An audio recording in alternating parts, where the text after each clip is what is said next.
ছাত্র সমাজ যারা রক্তে রঞ্জিত হয়ে রাজপথকে ইতিহাসভাবে তারা বিপ্লব ঘটিয়েছে। এই বিপ্লবের জয়ের জন্য আমি একজন অভিভাবকের কাতারে, আমি এক সময় ছাত্র ছিলাম।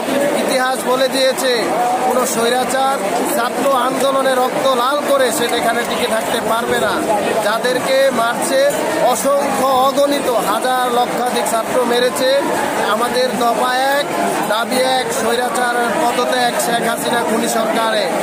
আমরা আজকে যারা এখানে আসছি পেশাজীবী, শ্রমজীবী, অভিভাবক সহ সবাই তরুণ প্রজন্ম ছাত্র সমাজকে আগামী দিনে তারা আমার ভোট আমি দিব, যাকে খুশি তাকে দিব, এই স্বৈরাচার দুর্নীতিবাজ খুনি ভারতের দালাল নির্লজ্জ বেহিয়া এই রাষ্ট্রপ্রধান কলঙ্কিত একটি অযোগ্য একটি নারী, যার জীবনের ইতিহাসে দেখেন 2009 সালে সে পার্লামেন্টে আসার পরে কতগুলা গুম খুন করেছে, বিডিআর বিদ্রোহ।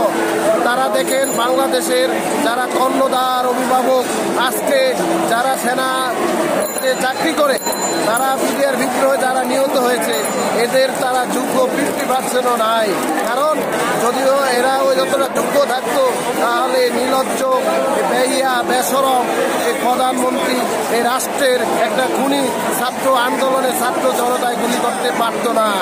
আপনি দেখেছেন ইতিহাস বলেছে, ব্রিটিশ বলেছে তারা 52 সালও ছাত্র আন্দোলন জয় হয়েছে, 71 জয় হয়েছে, স্বৈরাচারকেও তারা পতন করেছে।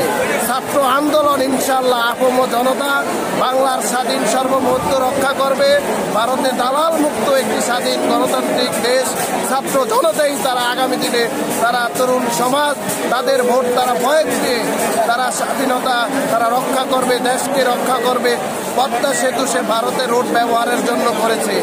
তারা কতগুলা ঋণ এনে মেগা প্রজেক্ট ভাবে তারা মেগা দুর্নীতি করে আজকে দেখেন তারা ফ্যামিলি বংশ তারা উন্নত হয়েছে, কিন্তু দেশে আমাদের সাধারণ জনতাকে তারা ঋণ করে রাখছে। তাই বলতে চাই যে যেখানে আছেন আপনারা দোয়া করবেন, আপনারা সহযোগিতা করবেন, আপনারা একদমই বাস্তবায়ন স্বৈরাচার শেখ হাসিনা নির্লজ্জ বেহিয়া তার পতনের জন্য আপনারা সচ্চার থাকবেন।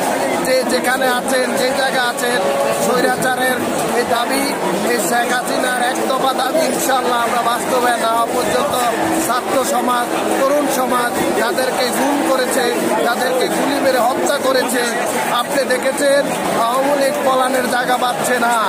আওয়ামী লীগ তাদের স্ত্রীর বোরকা নিয়ে পালিয়ে যাচ্ছে, আওয়ামী লীগকে লাথি মেরে তাদের স্ত্রী ঘাট থেকে পালিয়ে দিচ্ছে। শেখ হাসিনার পাশে ভারত ছাড়া কেউ নেয়। সে মুসলমান নামে স্বাধীন দেশের নাগরিক নামে সেটা কলঙ্কিত। আমাদের দফা এক, দাবি এক, আমরা ছাত্র জনতার পাশে আছি, ইনশাল্লাহ থাকবো। আমরা বিজয় হলে ঘরে ফিরবো। আসসালামু আলাইকুম।